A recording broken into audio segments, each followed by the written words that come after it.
안녕하십니까, 이진우입니다. 서울의 풍경이 달라지고 국민들의 생활과 나라 경제에 큰 변화를 가져온 시기를 그동안의 여러 사건들 중에서 하나만 꼽는다면 여러분은 뭐가 제일 먼저 떠오르세요? 아마 이때를 많이들 떠올리실 것 같은데 바로 88 서울올림픽입니다.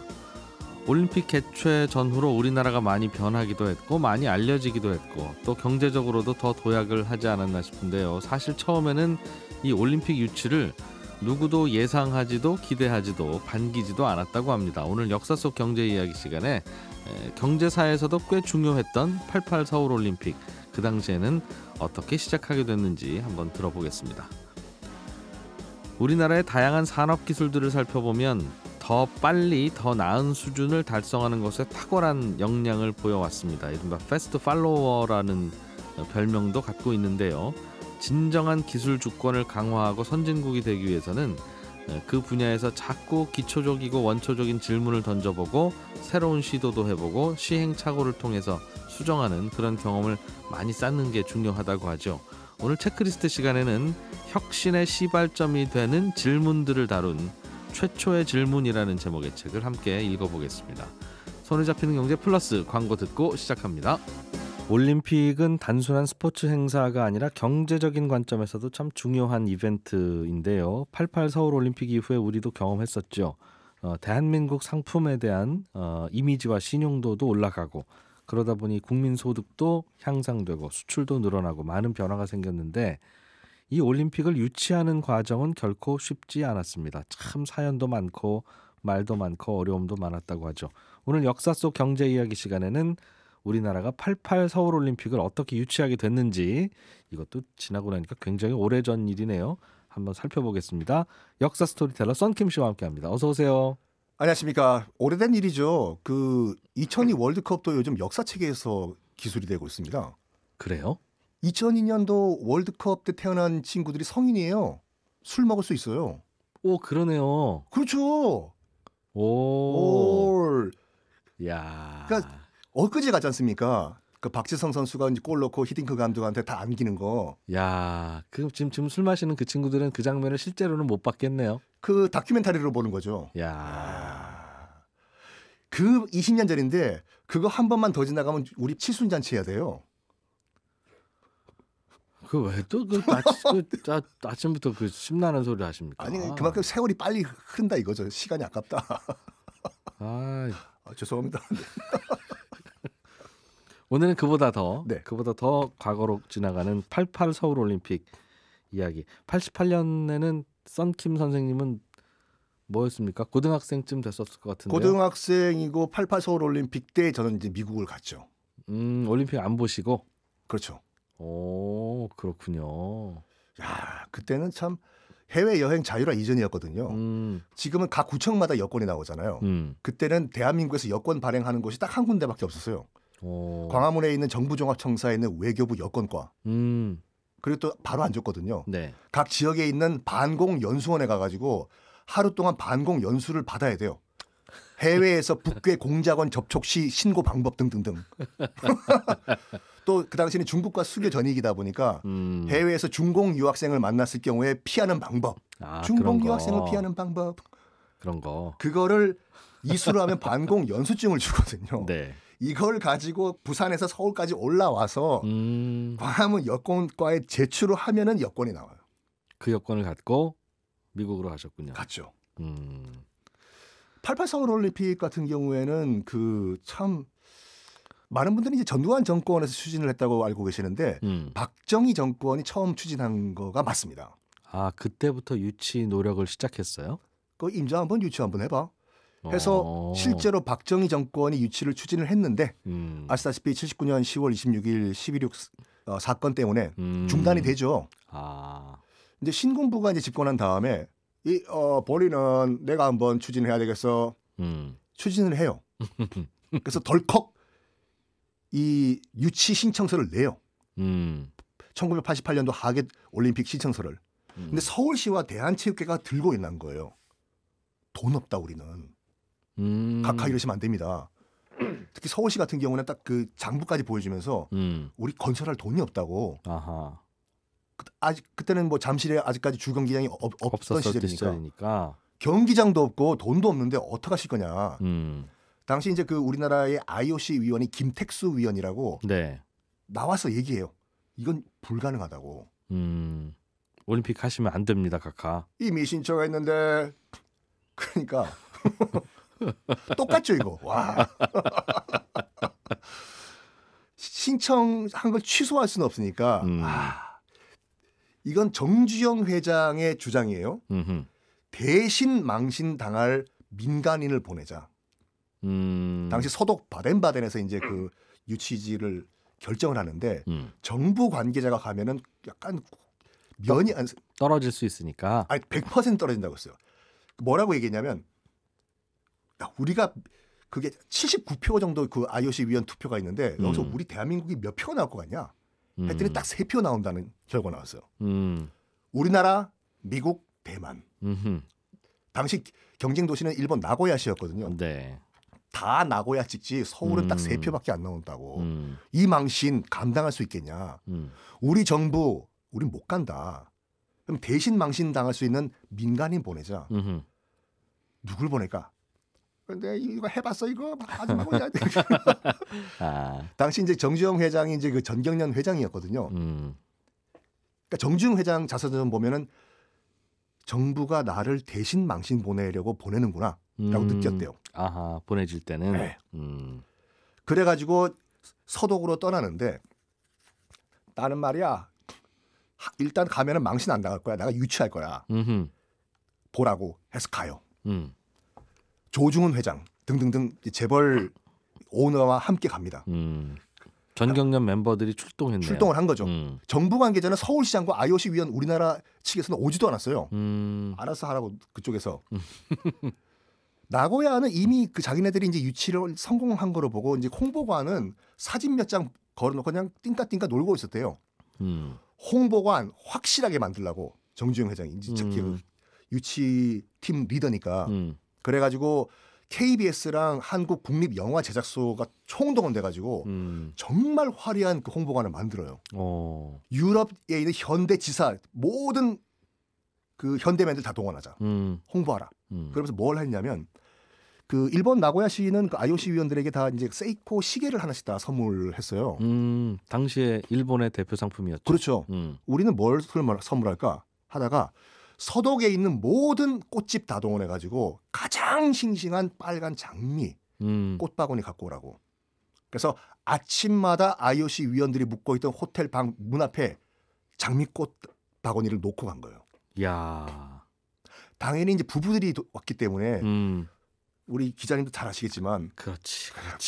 부인 말은 듣게 돼요 남편이. 그렇지. 사모님이 이 방송 잘 들으시나 봐요. 예. IOC 위원들의 아내분들을 설득했네요. 그래도 꽃 보고 싫어하는 사람이 누가 있어요, 이걸요? 특히 빨간 장미를. 그렇지. 그래서 여보, 이 꽃 너무 이쁘다. 즐거워하고 행복해하는 부인을 보고 남편도 사람인지라 IOC 위원들도 마음이 슬슬 저쪽으로 간 거예요. 아유, 난 꽃이 필요 없었는데 그냥 당신이 꽃인데 또 꽃이 또 왔네 또. 그런 말씀을 하루에 몇 번씩 하시나요? 어쨌든 분위기 좋았겠어요. 분위기 좋았어요. 이게 슬슬 이제 IOC 위원들도 고마운 거예요. 저쪽이 정주영 회장이. 그러니까 이게 유치 장소가 결정된 그날까지 시들 때마다 갈아주고. 이야. 그리고 뭘 했냐면은 중동과 아프리카 출신 IOC 위원들을 만났습니다. 정주영 회장이. 너희들 나고야 찍으려고 하는 거 다 아는데 우리 서울 찍으라고. 솔직히 너희들도 개발도상국 국가 아니냐. 개발도상국 국가도 올림픽을 유치할 수 있다는 가능성을 한번 보여주자. 서울 한번 찍어달라고 얘기를 해요. 맞는 말이잖아요, 이게. 그렇죠. 그리고 영국과 프랑스 같은 기존 유럽 이 선진국들 IOC 위원들 찾아갑니다. 너희들 나고야 찍을 거지? 당연히 나고야 찍지. 서울 그 휴전선에서 얼마 안 먼 그 무서운 동네에서 어떻게 올림픽 하냐? 그랬더니 딱 정주영 회장이 이런 말합니다. 일본 나고야가 지금 1988년 올림픽을 계기로 초선진국으로 들어간다고 하는데 경쟁할 자신 있냐? 일본에서 만드는 자동차와 너희 영국 자동차 경쟁할 자신 있냐? 프랑스 너희 제품과 일본 제품 세계 시장에서 경쟁할 자신 있냐? 그 올림픽을 계기로 초선진국으로 들어간다고 하는데 정말로 발로 뛰고 맞나요? 왜 경쟁국을 바보같이 밀어주냐? 그러니까요. 어차피 너희 뒤통수 맞게 돼 있다고. 드디어 1981년 9월 30일 서독 바덴바덴 사마란치 IOC 위원장이 개최지를 발표합니다. 1988년 하계올림픽 개최지, 그림도 유명한 세울. 그 장면이 아직도 그 사진으로 있는데 와, 네. 나고야 시장은 펑펑 통곡을 하고 있어요, 옆에서요. 아, 발표하는 장면에 그 장면 그때 네. 무려 52대 27로 우리가 52표를 가져가요. 일본 와. 나고야 2배 이상. 야, 3표 받을 줄 알았는데. 세상에. 덜컥 유치가 됐어요. 이제 88 서울 올림픽이. 그때부터 이제 잠실에 주 경기장 지어라. 제일 먼저 뭘 하냐면 김포공항에서 외국 선수들과 기자단이 도착한 다음에 잠실까지 오려면은 강서구, 흑석동, 영등포 다 거치고 와야 되는데 우리의 속살을 보여주기가 좀 그렇다. 김포공항에서 잠실로 바로 한 큐에 갈 수 있는 뭐 방법이 없을까 해서 만든 게 올림픽대로. 아, 강변에. 네. 그냥 김포공항에서 쭉 바로 가면 잠실이니까. 그리고 또 뭘 하냐면 외국 기자들과 선수들이 올림픽대로를 타고 잠실로 가는 길에 분명히 이런 말을 할 거야. 이 동네는 왜 높은 빌딩들이 하나도 없냐? 없잖아요. 거기 올림픽대로에. 네. 중간 지점쯤에 아주 화려한 빌딩 하나죠. 해서 만든 게 63 빌딩이에요. 아, 정말요? 네? 오. 그래서 63 빌딩이 딱 여의도 지금 그 위치가 올림픽대로가 지나가고 뭐가 지나가냐면 경부선 철도가 걸로 지나가요. 네. 거기에 딱 지은 거예요. 아, 전시용 자랑용으로. 그게 보험회사 건물이었죠? 그렇죠. 네. 근데 정지영 회장 얘기 나온 김에 그 정지영 회장 같은 경우에도 우리나라 삼성, 대우, 현대를 봤을 때 네. 삼성그룹 같은 경우에는 시작부터 뭐라고 할까 편안하게 시작했어요. 이병철 회장 아버지가 천석군이었거든요. 있는 집 집안. 있는 집 집안이었어요. 그래서 회사를 좀 탄탄하게 빨리 궤도에 올렸는데 정지영 회장 같은 경우에도 강원도 통천군 아산리에서 찢어지게 가난한 집안에서 태어났습니다. 예. 많은 분들이 현대 아산 할 때 그 아산이 충청도 아산 온천 할 때 그 아산으로 알고 계시거든요. 그게 아니라 강원도 통천 아산, 그 북한 땅에 있는 아산이에요. 거기에서 19살 때 아버지 소를 판 돈을 들고, 네, 소는 아버지가 팔았고, 그렇죠. 돈은 정주영이 들고 튑니다. 서울로 돌아와요. 들어와가지고 지금 이제 신설동에 있는 복흥상회라는 네. 쌀집에 취직을 해요. 쌀집에 취직한 다음에 이제 쌀 배달을 다녔는데 정말 머리를 써서 단기간에 당시 그 신설동 일대에서 가장 쌀을 빨리 많이 배달하는 친구 정주영. 근데 그 복흥상회 그 주인이 아들이 하나 있었는데 네. 그렇게 도박에 빠졌었대요 그 당시에. 만주까지 건너가가지고 도박하고 와가지고 아버지가 네. 멘붕용 상태에서 정주영이 일을 잘하니까 이리 와봐 주영아, 너 이 쌀가게 네가 인수해라야. 아들한테 나 안 물려주겠다. 돈이 없는데요. 차근차근히 갚아. 해서 소년 정주영이죠. 복흥상회라는 쌀가게를 인수를 해서 거기서 시드머니 종잣돈을 만들기 시작합니다. 그런 다음에 딱 1940년도에 다음에 우리 장사 뭐 하면 좋을까? 자동차가 이제 슬슬 들어오기 시작했어요. 아, 우리나라에. 분명히 저 고장나면 고칠 때가 필요한데 우리 저 수리 공장 만들자. 그래서 지금 아현동 꼭에다가 아도 자동차 공업사라는 걸 만들어요. 아도가 이제 아트의 네. 한자식 표기. 아, 그래요? 예술적으로 고쳐드리겠다 뭐 이런 뜻인가 그렇죠. 봅니다. 네. 바로 그 양식을. 다른 정비 공장에 비해서 3배 더 가격을 세게 불렀대요. 그렇지만 우리는 확실하게 고쳐드리겠다. 사흘 만에. 빨리. 완벽하게. 근데 호사다마라고 해가지고 한참 잘 나갈 때 홀라당 불이 나버렸네. 그 아도 공업사가요? 네, 싹 다 타버렸대요. 문제는 이거를 만들 때 경성 최고의 그 사채업자한테 유모 씨한테 돈을 빌렸는데 못 갚게 됐잖아요. 정주영 회장이 또 찾아가요. 그 유모 씨한테. 유 회장님 3,000원만 더 빌려주시라고. 다시 내가 시작해서 돈 갚아드리겠다. 그래서 지금 돈 못 갚잖아요. 지금 이미 빌려간 돈 날리고 불났다면서요? 불러니까. 그래서 유 회장이 이런 말을 했대요. 나는 한 번도 내가 돈 빌려줘가지고 떼인 적이 없다고. 내가 돈 한 번 더 빌려줄 테니까 확실히 갚을 자신 있냐 빌려주시라고. 그래서 다시 돈을 3,000원을 빌려가지고 다시 공장을 돌립니다. 자동차 정비 공장을. 그렇죠. 그리고 1945년 해방된 직후에 아도 자동차 공장을 이름을 바꿔요. 현대자동차공업사로. 아, 그게 현대 그룹의 시작이에요? 네, 자동차 정비 공장으로 시작을 했습니다. 근데 참 정주영 회장하면 뭐 해봤어? 하고 그런 말을 해. 그게 참 맞는 말인 게 뭐냐면 그 울산 미포 조선소 같은 경우에도 영국에 있는 은행 가가지고 돈을 빌리는데 당시는 500원짜리 지폐에 거북선이 그려져 있어가지고 그 얘기는 뭐 꽤 유명한 스토리죠. 거기까지는 다 알고 계시는데 뒤에 스토리는 모르시는 분들이 많더라고요. 어디까지? 영국 은행에서 얘기했어요. 돈 빌려줄게. 발주 받아와. 주문 받아와. 주문 받아와. 예. 주문 누가 해? 그냥 미포 허허벌판 백사장인데 그러니까 안 빌려주겠다는 그 명분이 얘기해요. 정주영 회장이 야 이거 어떡하냐. 사진은 백사장 사진밖에 없는데 한번 맨 땅에 헤딩 한번 해볼까 해서 누굴 찾아가냐면 오나시스 일가를 찾아가요. 선다왕 그리스에. 네. 뭐 안 된 말고 배가 많이 필요한 집안이죠 거기는. 그렇죠. 그래서 얘기를 합니다. 못 사는 우리나라 좀 도와주십시오. 내가 분명히 만들겠다고. 돈 안 줘 계약금만 주시라고. 그리고 한 달에 한 번씩 사진 보내드릴 테니까 요 분량만큼 돈 입금해 주시고 만약 실패하면 원금에 이자 다 쳐가지고 다 물어드리겠다고. 제발 계약서만 써야 해달라고. 오나시스는 뭐 재밌었나 봐요. 알았다고 한번 해보실까? 해서 우리나라 최초의 25만 톤급 유조선 2대를 발주를 합니다. 오나시스 쪽에서. 이걸 들고 영국은행 찾아간 거예요. 봐라 내가 해봤다고. 주문서 받아왔다고. 그러니까 영국은행 입장에서 봤을 때는 멘붕 왔을걸요. 이거 진짜 해왔네. 그래가지고 만들어진 것이 현재의 울산 현대 미포 조선소입니다. 웅장하죠. 이렇게 아무것도 없었던 곳에서 하나하나 이렇게 하니까 부하 직원들이 하는 일은 얼마나 답답해 보였겠어요. 유명한 일화 있잖아요. 경부고속도로 1968년도에 건설할 때 찝차를 타고 서울 부산을 뺑뺑뺑 돌면서 차 안에서 잤대요.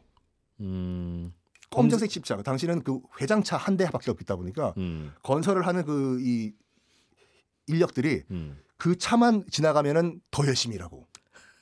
지나가고 나면 좀 허리 피고. 계속 회장이 항상 건설 현장에 있다는 걸 보여주기 위해서. 아, 그래서 본인은 보지도 않고 뒤에서 잠자고. 그렇죠. 그러다가 이제 그다음부터는 차만 보내고. 그렇죠. 어차피 차 보고 일하는 거니까. 요건 다른 일화인데 경부고속도로 이제 개통한 다음에 제일 처음에 박정희 대통령이 이제 그 첫 차를 타고 가려고 했거든요. 도로가 닦여지고 난 다음에. 그렇죠. 아니 박정희 대통령이 아니라 누군가 1호 드라이버가 있었어요. 그것도 미제 스포츠카를 타고. 경부고속도로 닦아놨는데. 다 닦고 이제 개통을 했어요. 박정희 대통령이 딱 가려고 하는데 먼저. 네. 누굴까? 청년 신성일이었습니다. 영화 배우. 네. 카카 신성일인데요. 아이고 저 녀석 진짜 이랬던 일화가 있죠. 아 그러니. 네. 야 모두가 아무것도 없었던 시절에 서울 올림픽 이야기부터 시작했네요. 그러다가 이제 BTS까지 왔네요. 88 서울 올림픽이 어떻게 유치되었는지 좀 유치한 스토리. 네? 유치했던 스토리. 알겠습니다. 네. 역사 스토리텔러 썬킴 씨와 재밌는 이야기 나눠봤는데 아쉽게도 당분간은 여기까지. 네. 썬킴 씨 이야기를 듣고 뭐 또 좋은 기회 있겠죠? 있겠죠. 정말 그 대한민국 방송사의 한 획을 그은 정말 유일한 프로그램 손에 잡히는 경제 플러스에 함께해서 가문의 영광이었습니다. 네. 예, 저희 가문에도 영광이었습니다. 오늘 꼭 일기에 써놓으려고요. 네. 밥 사게 했다고 하신 부분은 약속 나중에 꼭 지키세요. 네, 네. 저희가 냉면으로 냉면이 최근 버전이었죠? 맞습니다. 밀면 냉면이죠. 냉면까지 예, 밥 살게요. 예, 역사 스토리텔러 썬킴 씨 그동안 고생 많으셨고 저희는 또 썬킴 씨 덕분에 아주 즐거웠습니다. 고맙습니다. 네, 감사합니다.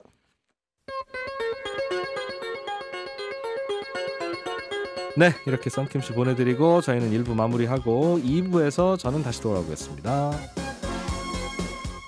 우리나라 교육 현장의 문제점을 이야기할 때 나오는 지적들 중에 하나가 학생들이 질문을 잘 안 한다는 거죠. 질문하는 방법을 잘 모른다는 지적도 함께 나오고요.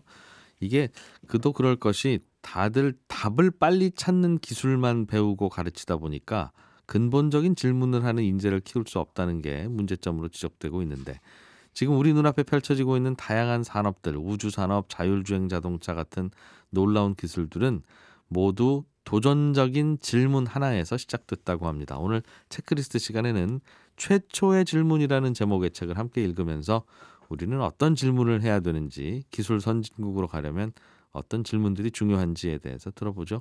경제뉴스 큐레이터 김치영 큐레이터 나오셨습니다. 어서 오세요. 네, 안녕하세요. 예, 질문을 잘해라 그런 책인가요?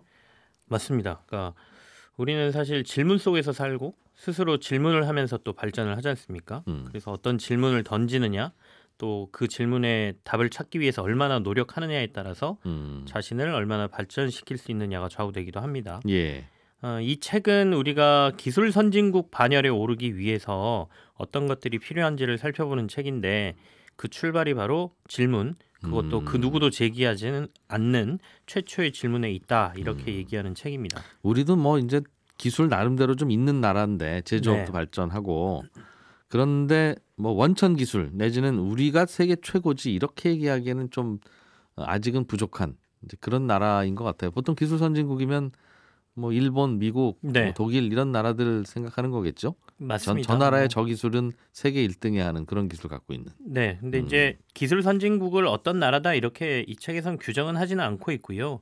다만 어떤 분야를 절대적으로 선도하는 기업이 많은 나라, 이게 이제 기술 선진국이다 이런 얘기가 되겠는데 그렇다 보니까 아무래도 말씀하신 대로 뭐 미국이라든지 일본, 독일 이런 국가들의 기업들의 사례가 꽤 많이 나옵니다. 그러면 근데 우리는 그럼 좋은 질문을 던지면 1등 기술을 가질 수 있고 네. 그게 없어서 항상 2등, 3등이라는 얘기인데 예를 들면 뭐 어떤 기술 혹은 어떤 기업이 배울 만하다는 건가요? 일단은 여기서 일론 머스크 얘기가 좀 나오는데요. 그러니까 테슬라보다는 일론 머스크가 창업한 다른 회사인 스페이스X의 사례가 나오거든요. 로켓으로 우주 여행 시켜주는. 네. 예. 근데 이제 단순하게 민간 로켓 회사, 뭐 민간 항공 회사 이렇게만 알고 계실 수도 있는데 이 스페이스X라는 회사는 아무도 시도하지 않았던 그러니까 1단 발사체 재사용을 시도해서 성공한 회사거든요. 그러니까 우주 항공 기술의 그 당시에는 가장 기본은 발사체라는 거는 일단은 지구 대기 정도까지 올려놓는데 사용을 하고 이게 2단으로 분리가 되면 1단 발사체는 바다에 떨어지고 이거는 폐기하는 네. 주워서 폐기하는 게 기본으로 돼 있었는데 그걸 왜 폐기하지? 이걸 재사용하면 안 될까라는 질문에서 출발해서 이걸 성공시킨 회사다. 그렇게 되면서 현재 상업 로켓 시장의 60%를 이 스페이스X라는 회사가 차지하고 있다. 대표적인 예로 이 회사를 들고요. 재활용이 되니까 싸게 할 수 있다는 거죠. 네. 그리고 이제 반도체 쪽에도 몇 가지 예시를 드는데 20세기 초 정도의 반도체가 처음 설계되기 시작했을 때는 사람들이 단순하게 손으로 이제 설계를 했었거든요. 손으로 그렸죠. 근데 이게 회로도 설계도를. 예. 그런데 이게 점점 복잡해지면서 칩과 회로 기판 설계를 소프트웨어를 쓰기 시작했어요. 예. 이게 이른바 반도체 전자 설계 자동화라고 부르는 EDA 소프트웨어거든요. 근데 이제 이게 계속 활용되다 보니까 반도체는 더 복잡해지고 EDA가 없으면 이제는 반도체 설계를 못 하게 됐다. 그 얘기는 1960년대 처음 반도체가 개발됐을 때는 메모리 칩 하나에 트랜지스터가 한 수천 개 정도 들어가니까 이거 손으로 그려도 뭐 그래도 할만했는데 이제는 반도체 칩 하나에 10억 개가 넘는 트랜지스터가 들어가거든요. 네. 그러니까 컴퓨터의 도움 없이는 이 설계도 도움 없이는 도저히 못 그리게 돼버린 거죠. 그런 기술을 선진국들 기업은 스스로 개발했는데. 그렇죠. 뭐 미국의 케이던스, 시놉시스, 독일의 지멘스 이런 회사들이 이 설계도를 그 당시에 컴퓨터로 그리면 어떨까라고 해서 했던 그런 질문에 의해서 만들어진 게 장벽이 됐고 선도하고 있다 이런 얘기가 되겠습니다. 그러니까 이 로켓을 꼭 버려야 됩니까? 멀쩡해 보이는데요? 라는 질문. 네. 컴퓨터로 좀 그리면 방법이 없을까요? 뭐 이런 질문. 그 당시에는 말도 안 되는 이제 그런 거였는데 굳이 왜 그걸 하지? 이런 답변이 돌아왔을 수도 있죠. 그런데 그런 질문을 던지는 게 중요했다. 네. 뭐 중요할 것 같아요. 그러니까 네. 거기서부터 뭔가 시작됐겠죠. 근데 저자가 지금 이런 화두를 던지는 이유는 예. 앞서 이제 잠깐 이진우 기자께서 그런 얘기를 하셨는데 우리나라가 어떻게 보면 굉장히 빠른 성장을 해왔지 않습니까? 그러면서 기술적으로 어느 정도 선도에 나선 영역들이 좀 생겼죠. 근데 결국에는 우리가 이 압축적으로 성장하는 과정은 이른바 패스트 팔로워 전략. 그러니까 이미 남들이 닦아놓은 길을 빨리 쫓아가거나 앞서 그려놓은 설계도를 받아서 그 설계도를 조금 변형해가지고 거기까지 가다 보니까 어느 순간에 가니까 우리 앞에 경쟁자가 없는 거예요. 우리가 1등이네? 또는 1등하고 같이 서 있는 위치가 돼 있는 거죠. 네. 근데 이제부터는 우리가 길을 개척해야 되는데 지금까지 설계도만 보고 달려왔기 때문에 갈 길을 못 찾고 있다는 얘기입니다. 우리도 그랬대요. 자동차를 만들 때 네. 혹은 다른 걸 만들 때 그냥 서양에서 만든 거 1등 기업이 만든 걸 갖고 와서 뜯어서 네. 그 부품을 그대로 만들어가지고 그대로 만들어 붙여봐라. 작동하잖냐. 네. 그렇게 만들었다는 거예요. 그러니까 여기서 왜 이 부품은 기역자로 꺾였지? 라는 생각을 굳이 안 해도 되는. 그렇죠. 왜 우리가 기역자로 만들어? 쟤들이 기역자로 만드니까. 그래서 그러다 이제 보니 니은자 디귿자는 생각을 못 하는 거죠. 당연히. 그래서 이제 지금 상황이 우리나라가 진짜 최초의 질문을 던져야 되는 상황이다라고 문제를 제기하는 겁니다. 여기서 우리가 진짜로 기술 선진국으로 가기 위해서는 예. 1등 자리 앞에서 우리가 어느 길로 가야 되고 이 길로 가려면 아까 말한 니은자로 꺾어야 되는지 기역자로 꺾어야 되는지 니은자로 꺾으면 왜 우리가 니은자로 꺾어야 되는지에 대한 고민을 해야 되는 시기인데 그래서 그런 아무도 하지 않은 최초의 질문을 던져야 우리가 뭔가 선도적인 자리에 갈 수 있다. 선진 기술국으로 갈 수 있다. 이런 화두를 던지는 것이죠. 그럴 것 같아요. 뭐 좋은 질문이 이제 새로운 제품의 시작이 되긴 하니까 문제는 네. 이제 그런 좋은 질문이 머릿속에서 안 떠오르니까 문제가 되는 건데 그럼 뭔가 엉뚱한 질문이었을 것 같은데 네. 이게 그 아주 중요한 질문이 돼서 기술을 한 단계 진보시키는 뭐 그런 사례들을 좀 쭉 배워서 들으면 네. 이런 질문을 해야 되는구나라는 걸 또 역으로 알 수 있게 될 테니 그런 이야기를 좀 해주시죠. 그런 사례가 꽤 많이 나옵니다. 그러면서 이제 이런 얘기를 하는데요. 그러니까 최초라는 타이틀이 어떻게 보면 굉장히 매력적이긴 한데 기자 생활 저도 하면서 보도 자료에 최초라는 단어 들어간 자료 정말 많이 봤거든요. 근데 그 최초가 최초에서 끝나는 경우가 굉장히 많습니다. 그러니까 나 혼자만 만들어서 시장도 없는데 내놓은 제품 뭐 이런 것들은 최초라는 타이틀이 좋긴 한데 전혀 의미가 없는 제품이 될 수도 있잖아요. 그러니까 최초겠죠. 네. 그러다 보니 시장에서 무시를 당하는 경우도 굉장히 많다. 그리고 두 번째, 우리가 왜 이런 질문을 못 하느냐. 전문가나 경력자들한테 무시당하는 질문일 거라는 두려움 때문에 못 한다라는 거예요. 그러니까 우리가 성인이 되면서 질문이 줄어드는 이유 중에 하나가 이거지 않습니까? 다른 사람들은 다 알 것 같은데 이 질문하면 나만 바보 될 것 같아서 질문을 못 던지는데 그걸 좀 과감히 벗어나야 된다. 그래서 세상을 바꾼 질문 중에는 초등학생 같은 질문, 바보 같은 질문이 나와서 세상을 바꾼 경우도 종종 있다. 예를 들면 그래서 그런 걸 캐치해내는 눈도 필요하다라고 얘기는 하거든요. 그러니까 대표적인 예가 폴라로이드 카메라를 개발한 즉석 사진기. 예. 1944년도에 에드윈 랜드라는 사람인데요. 이 사람이 창업자인데 가족과 여름 휴가를 가서 딸의 사진을 자꾸 찍어주는데 딸아이가 아빠한테 왜 카메라로 찍으면 바로 사진을 볼 수 없어요? 라는 질문을 던졌다는 거죠. 인화하는데 시간이 걸리니까 며칠. 네, 그럼 우리 예전에는 필름 뭐 보내서 필름 인화하고 봤는데 그 시간 꽤 오래 걸렸잖아요. 근데 보통은 당연하지. 야, 이거는 현상소에 보내고 뭐하고 하려면 시간이 걸리는 거야 라고 보통은 답을 했을 텐데 정말 그렇네? 라고 해서 즉석 인화되는 카메라를 개발한 게 결국엔 새로운 시장을 열었다. 그런 이게 이제 대표적인 예로 나옵니다. 그렇군요. 뭐 그런 질문을 던져야 뭔가 시도가 될 테니까. 네네.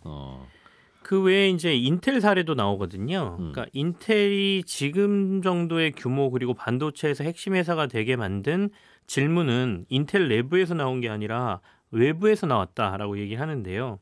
인텔이 초기에 창업하고 난 이후에 일본의 전자계산기 회사가 있었다고 해요. 비즈컴이라는 회사가 고객 중에 하나였는데 꽤나 많은 물량을 사갔답니다. 예. 그래서 그 전자 비즈컴이라는 회사의 코지마 요시오 대표를 당시에 창업자 중 한 명이었던 로버트 로이스가 이제 일본으로 만나러 간 것이죠. 그래서 이런저런 얘기를 하다가 이 코지마 요시오 대표가 당시만 해도 이제 반도체가 워낙 초기였기 때문에 각각 처리해야 될 것들을 다 하나씩 반도체가 필요했던 거예요. 그러니까 예. 논리 연산, 정보 처리, 입력 출력 이게 다 각각의 반도체가 필요한 건데 이거 하나로 제어할 수 있는 칩이 있었으면 좋겠어요라고 얘기를 했다는 거죠. 이런 거 만들 수 없습니까? 라는 질문을 던졌다는 거예요.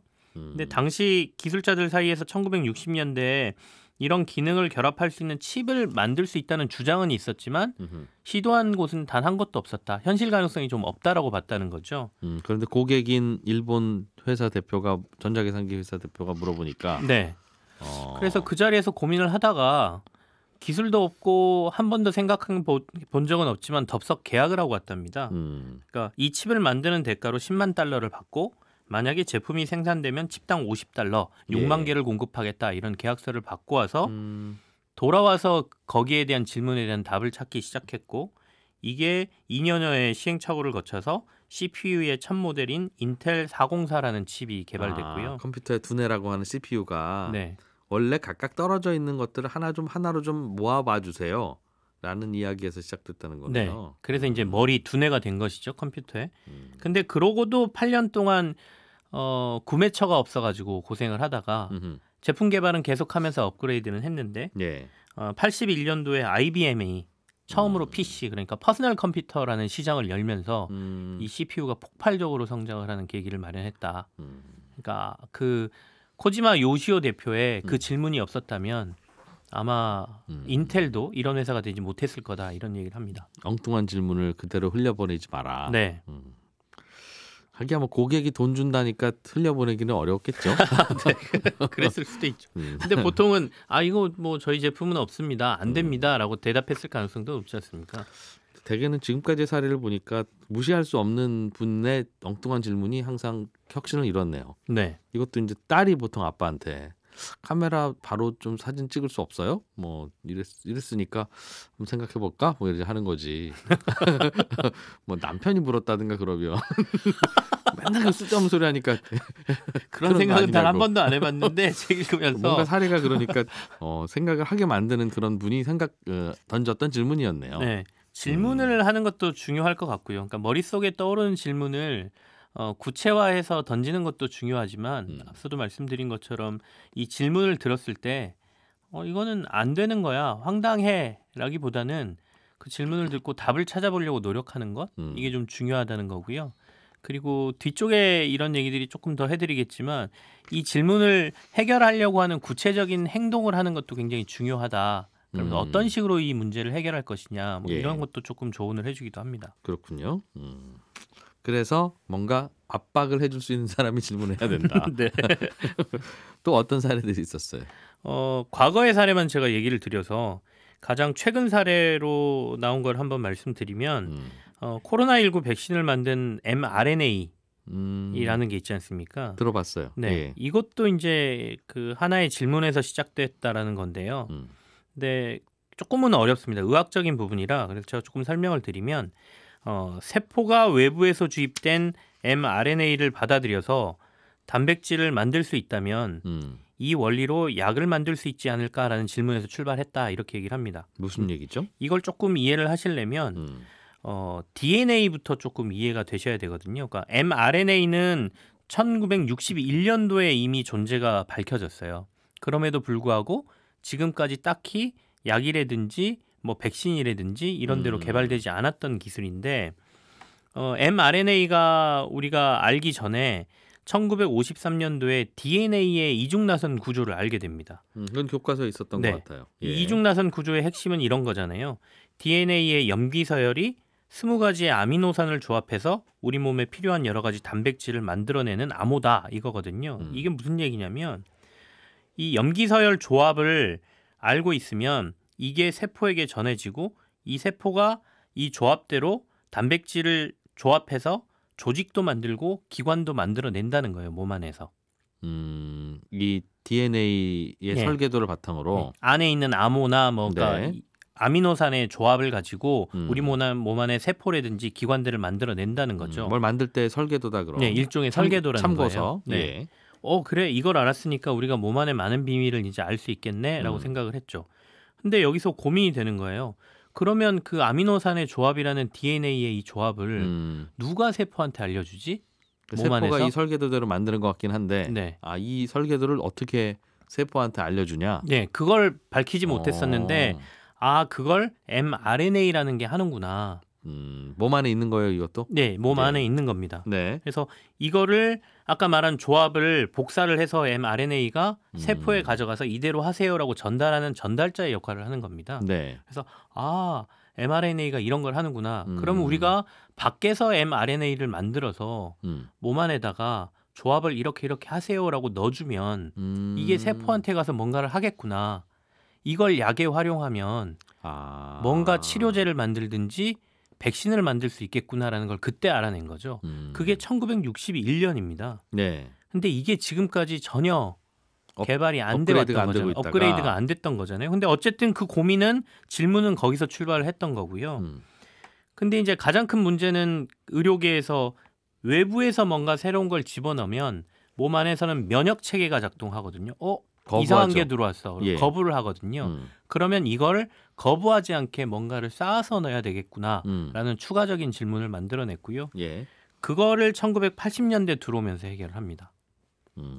그래서 이제 약으로 개발될 가능성에 대해서 굉장히 기대를 하고 있었다가 예. 코로나19가 터지면서 대규모 자금이 투입되면서 한번 연구해보자. 네, 순간적으로 백신으로 개발되기 시작했다. 실제로 미국에서는 백신 개발에 12조 원을 넣어줬거든요. 단기간에. 그러니까 많은 자금이 들어가야 되는 게 해결되면서 백신으로 나오게 됐다라는 거니까 결국 처음에 던졌던 질문, mRNA를 활용하면 약을 만들 수 있지도 않을까라는 질문에서 출발한 거다 이렇게 얘기합니다. 그러니까 일단 질문 던지는 사람이 중요하고 질문을 네. 참지 말고 던져야 되고 그 질문을 무시하지 말고 자꾸 곱씹고 생각해봐야 되고 네네.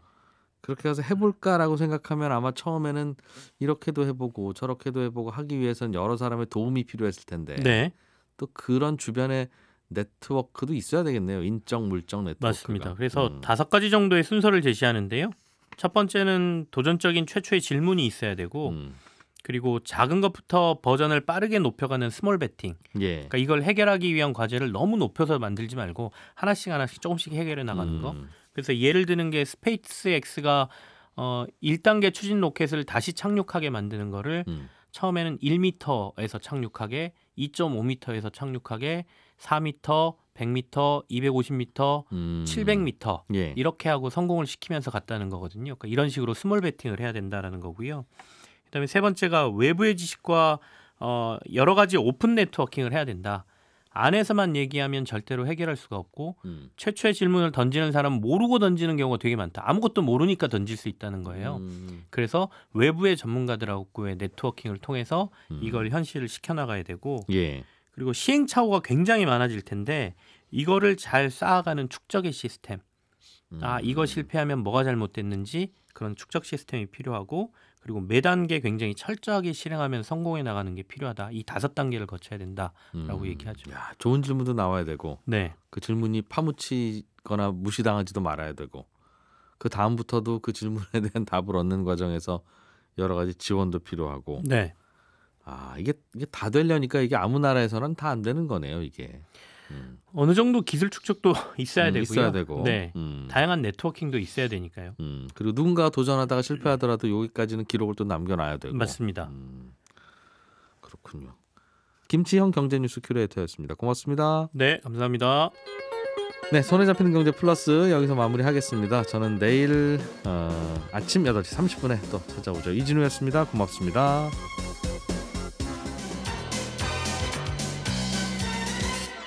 더 깊고 더 재미있는 경제 이야기 이진우의 손에 잡히는 경제 플러스